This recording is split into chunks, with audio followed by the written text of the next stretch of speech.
Alright guys, welcome back to our YouTube channel E Sabak. So आज का हमारा lecture specially class 8 students के लिए है। सो गाइस, ये हमारा उर्दू का पेपर है और हमने इसको सॉल्व किया है। ये 2023 का पेपर कश्मीर डिवीज़न का है। सो गाइस, इसके हमने जितने भी सॉल्यूशन हैं वो हम आपके सामने लेकर हाज़िर हैं और इसके अंदर हम तमाम क्वेश्चन को डिस्कस करेंगे एक एक करके और आपको बताएंगे कि आपको किस तरह इसके आंसर लिखने हैं। तो सबसे पहले अगर हम देखें तो क्वेश्चन नंबर फर्स्ट जो हमारे पास है, इसमें हमें बताया गया है कि दर्ज झेल दरसी इक़्तिबास को गौर से पढ़ने के बाद सवालात के सही जवाब लिखिए।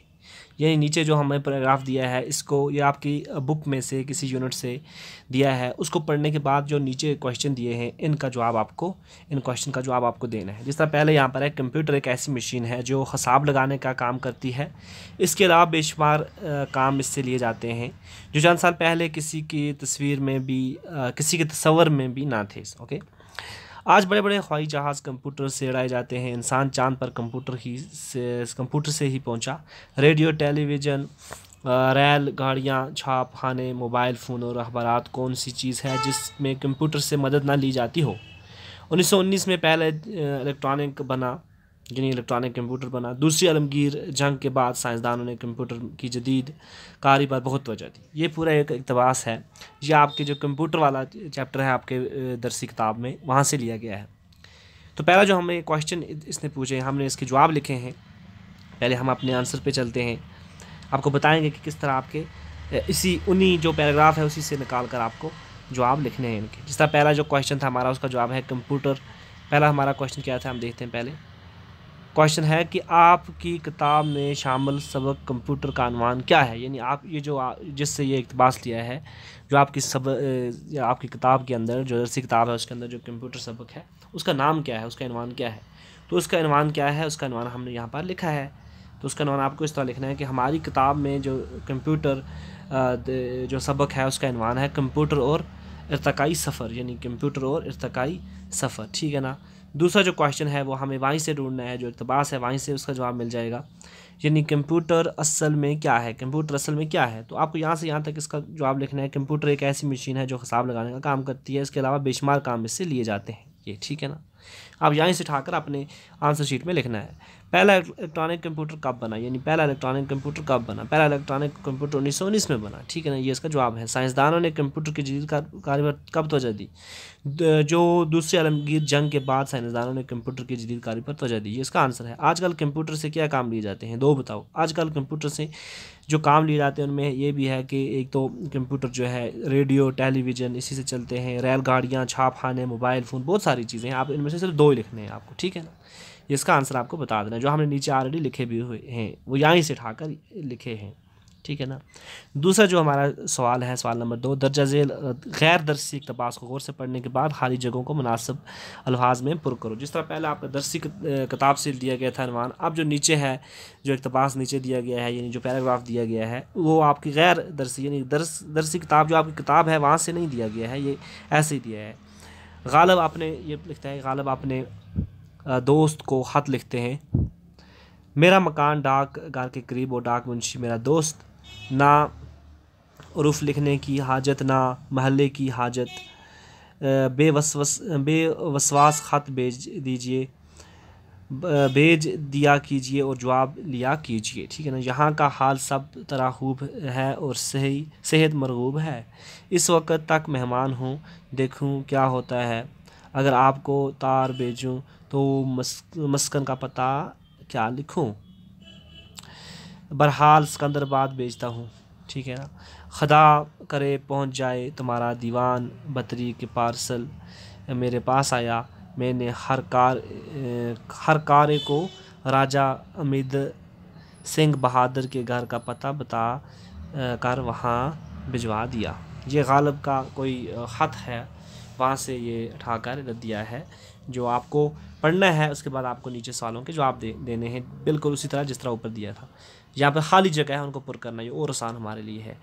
गालिब का दोस्त सिकंदराबाद किस शहर में रहता है, यानी यहाँ पर डैश थी, ये खाली जगह थी, इसके अंदर सिकंदराबाद लिखना है। ठीक है ना। फिर है दीवान डैश डैश का घर भेजा, दीवान यानी ख़त जो है वो गालिब के घर भेजा। ठीक है ना। यहाँ पर लिखा है ऑलरेडी, गालिब के घर भेजें। गालिब की सेहत मरगूब है, गालिब जो है उसकी सेहत मरगूब है। डाक मुंशी गालिब का दोस्त है, ठीक है ना। ये आपको यहाँ से उठाकर लिखना है, यहाँ से ऑलरेडी लिखा है कि डाक मुंशी, आपको इसको अच्छी तरह पढ़ना है, आप खुद इसका आंसर दे पाओगे। गालिब कहता है कि मैं यहाँ मेहमान हूँ, मेहमान यानी गालिब ने कहा था कि मैं मेहमान हूँ यहाँ, ठीक है।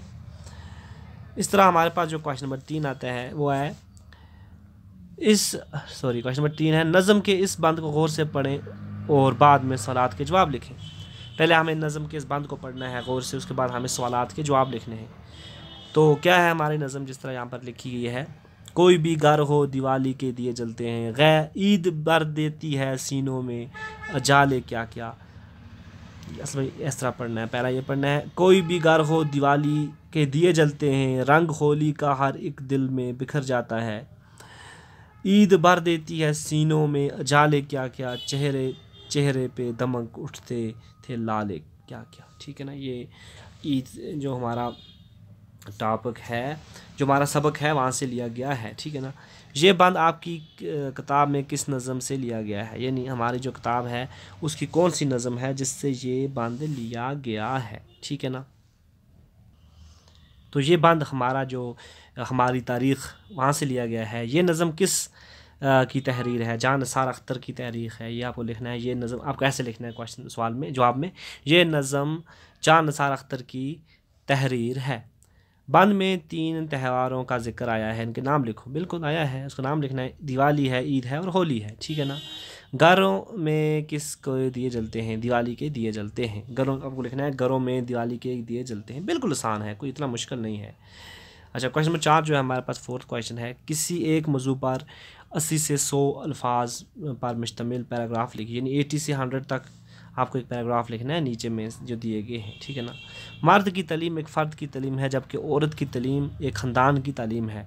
आपकी क्या राय है? पता है ये जो आपके जो नीचे जो दिया है लाइन, इसको पढ़ने के बाद आपको पता है ये आपको एक मजमून लिखना है असल में, और वो मजमून लिखना है कि औरत की तालीम के ऊपर आपको मजमून लिखना है, जिसमें आपको ये भी फिट करना है, और आपको इसको पढ़ने के बाद आपको पता चलेगा कि हाँ ये औरत की तालीम के ऊपर, औरत की तालीम के ऊपर मजमून लिखना है। तो मैंने यहाँ पर लिखा है ऑलरेडी, आपके लिए लिख कर रखा है, आप बस इसको पढ़ना अच्छी तरह, आपको समझ में आएगा। ये है, हाँ ये है, आप इसको गौर से पढ़िए। देखो, दुनिया में वही कौम तरक्की करती है जिसके मर्द और औरत दोनों ही तालीम के जेवर से रास्ता हों। यह आपको इस तरह लिखना है, आप अपने अल्फाज में लिख सकते हो, मैंने यहाँ पर अपने अल्फाज में लिखा है, आप अपने अल्फाज में लिख सकते हो, और उसको आपको लगभग 80 वर्ड या 100 वर्ड तक आपको लिखना है। ये लगभग 80 या 100 वर्ड होंगे, आपको इसी तरह लिखना है। आप उसको पढ़ लीजिए, स्क्रीनशॉट उठा लीजिए, उसके बाद उसको अच्छी तरह पढ़ना, ठीक है ना। इस तरह दूसरा जो हमारे पास था वो था, यहाँ पर अगर हम देखें तो दूसरा जो उन्वान था उसको पढ़ने के बाद हमें समझ आएगा कि ये क्या था। आपके पड़ोस में जो जंगल है उसका यहाँ तरफ़ कराइए, उसके कुछ फ़वायदे भी बताइए, यानी आपके पड़ोस में जंगल है उसका भी आपको यहाँ पर लिखना है कि हमारे पड़ोस में कौन सा जंगल है, कैसा जंगल है, उसके फ़ायदे क्या के, हम तक क्या फ़ायदे पहुँचते हैं, अपने अल्फाज में लिखो। जिस तरह यहाँ पर आपको जंगलात के फ़ायदे एक्चुअली एक मजमून लिखना है, जिसमें आपको अपने जो इलाके, आपका जो इलाका होगा वहाँ पर लिखना है कि हमारे इलाके में जो जंगल है वो कैसा जंगल है, वहाँ पर कैसे पेड़ हैं, वो हमें क्या फ़ायदा देते हैं, आप अपने अल्फाज में लिखोगे, ठीक है ना। नेक्स्ट चलते हैं, हमारा जो अगला क्वेश्चन है। अब हमारे ये तो होगी मजमून, अब हमें दरख्वास्त आ गई, ठीक है ना। इसमें क्या लिखना है, अपने स्कूल के सरबराह के नाम डिस्चार्ज सर्टिफिकेट अजरा करने की दरख्वास्त लिखिए, यानी जो हमारी दरख्वास्त है वो हमें अपने स्कूल के इंचार्ज से लिखनी है कि आप हमें डिस्चार्ज सर्टिफिकेट दीजिए। तो आप इसको मैंने यहाँ पर ऑलरेडी लिख के रखा है, आप उसको देखिए, उसके बाद आपको समझ आएगा। तो ये है दरख्वास्त, यानी हेडमास्टर के नाम दरख्वास्त बराए हसूल डिस्चार्ज सर्टिफिकेट, ठीक है ना। आपको किस तरह लिखना है, बिल्कुल जिस तरह मैंने यहाँ पर लिखा है, जनाब हिदमत हेडमास्टर साहब कुछ लिखना, आपको प्रिंसिपल हो कुछ भी हो, जनाब आला, स्कूल का नाम भी आगे लिखना है आपको, ठीक है ना। मुदबाना गुजारिश है कि मैं आपके स्कूल में जमात 8वीं में ज़ेर तालीम हूँ। मेरे वालिद साहब एक सरकारी मुलाजिम हैं, उनका तबादला श्रीनगर हो गया है, इनके साथ तमाम अहल-ए-खाना भी श्रीनगर मुंतकिल हुए हैं। बराए करम मुझे स्कूल छोड़ने का सर्टिफिकेट अनायत फरमाएँ ताकि मैं श्रीनगर के किसी स्कूल में दाखिला लेकर तालीम जारी रख सकूँ। जनाब वाला की नवाजिश होगी। अलर्ज़ आपकी या आप लड़की हो या लड़का हो, कुछ भी लिखना है आपका, आपकी, ताबिया फरमा, आपका नाम लिखना है, जमात लिखनी है, तारीख लिखनी है, बस ये हो गई एप्लीकेशन। ये आपको याद कर लेनी है, ठीक है ना। उसके बाद जो दूसरी एप्लीकेशन थी हमें वो लिखनी थी, हमें 1 मिनट हम देखते हैं दूसरी एप्लीकेशन। अपने छोटे भाई के नहीं, ये ख़त है, हमें ख़त लिखना है। अपने छोटे भाई के नाम ख़त लिखो जिसमें पढ़ने की अहमियत वाज करें, यानी आपने छोटे भाई को लिखना है कि ख़त लिखना है जिसमें उसको बताना है कि पढ़ाई के क्या फ़ायदे हैं, ठीक है ना। ये आप अपने हिसाब से लिख सकते हो। तो यहाँ पर हमारा ख़त है अपने छोटे भाई के को ख़त जिसमें पढ़ने की अहमियत वाज हो, ये लिखना है। पहले आपको लिखना है कमरा, क्योंकि आप इम्तहान के रूम में बैठे होंगे तो लिखना है आपको कमरा इम्तिहान, ठीक है ना। उसके बाद डेट लिखनी है, डेट लिखने के बाद आपको सलाम लिखना है। उसके बाद प्यारे छोटे भाई इरफान, कल मुझे तुम्हारी प्रिंसिपल साहब का ख़त मिला, पढ़कर बहुत दुख हुआ कि तुम महीने में 4-5 दिन गैर हाज़िर रहते हो, अगर अक्सर फजूल घूमते फिरते हो, रयाश और गलत किस्म के लोगों के साथ उठते बैठते हो और पढ़ाई पर बिल्कुल ध्यान नहीं देते हो। अजीज़ी, गौर से सुनो, वक़्त बहुत कीमती है। जो लोग वक़्त की कदर नहीं करते वो ज़िंदगी के हर मैदान में नाकाम हो रहते हैं। उनको आपको पता है कि ये दौर कंपटीशन का दौर है और इस दौर में कामयाब वही है जिसने वक़्त पर पढ़ाई की हो, क्योंकि पढ़ाई एक अजीम नियामत है। अगर तुमने पढ़ाई की कदर नहीं की तो पछताओगे। पढ़ाई पर ध्यान दो ताकि आने वाले इम्तहान में नुमायाँ पोजीशन ले सको। उम्मीद है कि आइंदा के लिए मुख्तात रहोगे और मेरी बातों पर अमल करोगे। उम्मीद है तुम्हारी मेहनत पूरे ख़ानदान को सरफराज करेगी। वस्सलाम, ठीक है ना। आपका भाई, तुम्हारा भाई उमर हुसैन, कुछ भी अपना नाम जो है लिख देना, ठीक है। तो नेक्स्ट क्वेश्चन जो हमारे पास है, क्वेश्चन नंबर 6, हिदायत के मुताबिक अमल करें। यानी जो नीचे हमें दिए गए हैं लाइन उनको पढ़ना है, उसके बाद हमें बताना है आगे इसके जो जवाब आंसर जो क्वेश्चन हमसे पूछा है, ठीक है ना। जैसे यहाँ पर हमें बोलता है कि ये ख़त अदनान ने लिखा है। अब हमें बताना है इसमें अदनान जो इस जुमले में फ़ाइल क्या है। फ़ाइल क्या होता है? फ़ाइल होता है जो इंसान काम करने वाला हो, जो भी काम करने वाला हो उसको हम फ़ाइल कहते हैं। तो यहाँ पर अदनान जो है वो काम करने वाला है तो उसको फ़ाइल कहेंगे, ठीक है ना। शेर बाग रखा है, इस जुमले में शेर क्या है? शेर, ज़ाहिर बात है शेर फ़ाइल है, क्योंकि शेर जो है वो फ़ाल यानी वो काम कर रहा है, ठीक है ना। अमजद बहुत डरपोक है, अमजद बहुत डरपोक है, जुमले में डरपोक फ़ाल है या सिफत, यानी फ़ेल है या सिफत? फ़ेल नहीं है, वो सिफत है, क्योंकि एडजेक्टिव जो होता है, सिफत जो होता है वो एक इंसान की उसकी सिफत बयान करता है, उसकी एडजेक्टिव बयान करती है, उसकी हम कहते हैं कंपिटेंसी बयान करता है, ठीक है ना। अगर हम इंग्लिश में कहें तो सिफत यहाँ पर हो जाएगी, जिस तरह इंग्लिश में एडजेक्टिव होता है। इस तरह मुहावरा, यहाँ पर एक मुहावरा दिया है, फूले ना समाना, अपने जुमले में इस्तेमाल करो। तो आप किसी तरह से लिख सकते हो, वो अपनी कामयाबी के ऊपर, या हम लिख सकते हैं वो अपने कामयाबी के ऊपर खुशी से फूले ना समा रहा था, ठीक है ना। फिर लफ्ज़ तरकारियाँ और वतन की इमला दुरुस्त करें। यहाँ पर तरकारियाँ जो है इसने लिखा है तेरे कौफ अल्फ का रे यू यान उन्होंने, इसने इस तरह लिखा है, लेकिन इस तरह नहीं है, ये असल में इस तरह होता है। तरकारियाँ होता है तेरे काफ अल्फ का, इस तरह लिखना होता है, रे ये लफ्ज़ या नून गुना, इस तरह होता है, ठीक है ना। इस तरह आपको लिखना है तरकारियाँ। फिर वतन इसने लिखा था वा ते नून वतन, वतन इस तरह नहीं होता है बल्कि वतन होता है वा तोए नून, ठीक है ना, इस तरह होता है वतन। फिर है लफ्ज़ दर्जन का मज़क्कर लिखिए। आपने मोनस मज़क्कर अगर पढ़ा होगा तो दर्जन जो होता है उसका जो मोनस होता है, मुज़क्कर जो होता है, ये मोनस है, इसका मुज़क्कर जो होगा वो दर्जी होगा, ठीक है ना। चलते हैं हम अपने नेक्स्ट जो हमारे सवाल हैं हमारी दरसी किताब से। दर्ज झेल सवालात में से 5 के जवाब लिखिए। ये कितने सवाल हैं हम देखते हैं। 1 2 3 4 5 6 7 क्वेश्चन हमारे पास। 7 क्वेश्चन में से हमें सिर्फ 5 के ही जवाब लिखने हैं, लेकिन मैंने आपके लिए 7 ही क्वेश्चन के जवाब लाए हैं। पहला जो है, आलूदगी की मुख्तलिफ शक्लें कौन कौन सी हैं? आलूदगी की मुख्तलिफ शक्लें बहुत सारी हैं। जिस तरह हमारे पास हम देखें, अगर वाटर हमारे पास पानी की आलूदगी होती है, सोइल की, यानी जो हमारे पास नॉइज़ पोल्यूशन, यानी यहाँ पर मैंने इसका जवाब भी लिखे हैं, मैं आपको लेकर चलता हूँ उसके ऊपर। वहाँ पर मैंने अच्छी तरह लिखे हैं जवाब, आप उसको पढ़ना। पहला जो था जवाब, यानी माहौलियाती गंदगी, ये एक इसकी सिफत है। उसके बाद फ़िज़ाई आलूदगी, यानी हवा में जो आलूदगी होती है वो इसकी एक सिफत है। उसके बाद हम देखें, अगर पानी का गंदा होना, ये भी इसकी एक सिफत है। गाड़ियों और कारखानों से शोर का निकलना, ये भी एक सिफत है, यानी इसको नॉइज़ पोल्यूशन हम कहते हैं वगैरह। आलूदगी की मुख्तलिफ शक्लें हैं।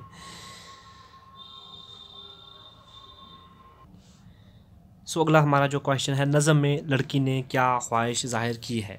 यानी जो हमारी एक लड़की जो नज़म है वहाँ से जो लड़की है उसने उस नज़म के अंदर क्या ख्वाहिश अपनी ज़ाहिर की है। सो नज़म में लड़की ने कुदरत के दिलकश मनाजर, 1 मिनट प्लीज़, ये कहीं गुम हो गया है मुझे, हाँ यस, कुदरत के दिलकश नज़ारों के बीच अपनी हमजोलियों और जोले के साथ रहने की ख्वाहिश ज़ाहिर की है। ठीक है ना, ये हमारा क्वेश्चन नंबर 2 है, इसका जवाब है। क्वेश्चन नंबर 3 जो है, गौतम बुद्ध योगी और सन्यासी क्यों बने।